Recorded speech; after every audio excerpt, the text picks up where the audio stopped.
So today, we're going to dive into the Catholic contemplative tradition and the art of cultivating inner silence.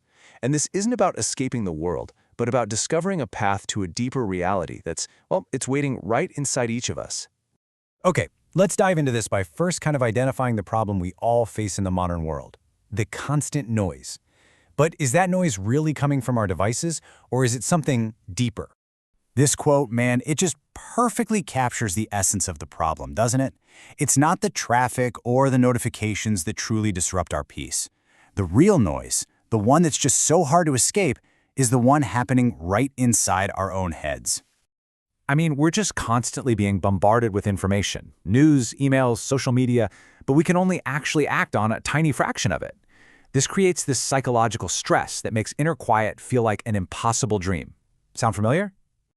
Okay, so why even bother with all this? Why seek silence? Well, in the Catholic tradition, it's about so much more than just finding a moment of peace. It's about opening ourselves up to something truly life-changing. And this is where things get really interesting.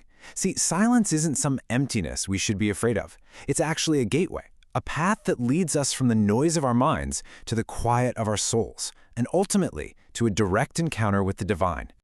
You know, the early church fathers, the great thinkers of the patristic tradition, they taught that this inner space is absolutely essential. Without it, it's kind of like we're a radio that's just not tuned in, right? We can't hear the message, we can't receive the love that's being offered. All right, so how do we actually get there? Well, Ignatian spirituality offers a really practical step-by-step guide.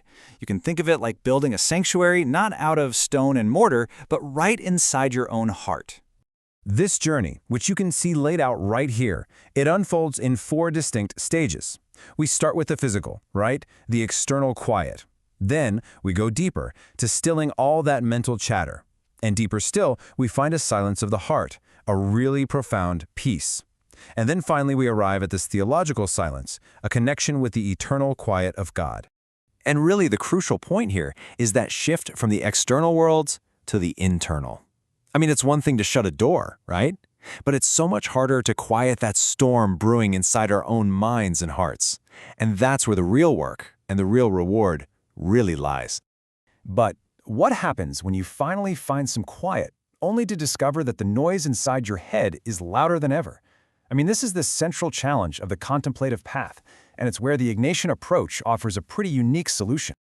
You know, a lot of traditions might suggest just emptying the mind, right, to fight off your thoughts. But the Ignatian path, it proposes something radically different, something that works with our minds, not against them. So instead of battling your thoughts, you're invited to become a kind of spiritual detective. You listen to them, not to judge them, but to really understand them. Where are they coming from? Where are they trying to lead you? The core belief here is that God can actually speak to us through the very fabric of our inner world. What this means is that every single thought, even the ones that seem totally negative or distracting, could be a potential messenger. By just observing them, without getting caught up in them, we can start to figure out their true source. You know, is this fear talking? Is it my ego? Or is it maybe a gentle nudge from the Spirit?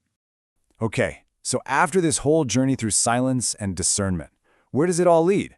Well, it's not into some empty void. It's into a profound fullness, a totally new way of communicating. And this quote from St. John of the Cross, it just gets right to the very heart of the matter. The ultimate goal, the whole point, is to learn a new language, one that's not spoken with words, but with silent love. I mean, think about it for a second. When you're completely immersed in an experience of love, what is there left to say? Words, they're just pointers, right? When you're in the reality itself, you don't need the pointers anymore. They just fall away. And in Ignatian mysticism, this silent encounter with God's love isn't meant to be a retreat from the world. No way. It's the fuel for action. It transforms us into what are called contemplatives in action, ready to go out and express that love through what we do. And this, right here, is the ultimate paradox. The whole purpose of building that monastery of the heart isn't to hide from the world, but to learn how to love it more deeply. The peace we find in that silence empowers us to act with love, so that, and this is a beautiful way to put it, God silently kisses the world through our works. So look, what we've done here is offer you a kind of map from a really rich spiritual tradition. But the journey itself, that's always going to be personal. The real question is, what will you find when you finally listen to the silence of your own heart?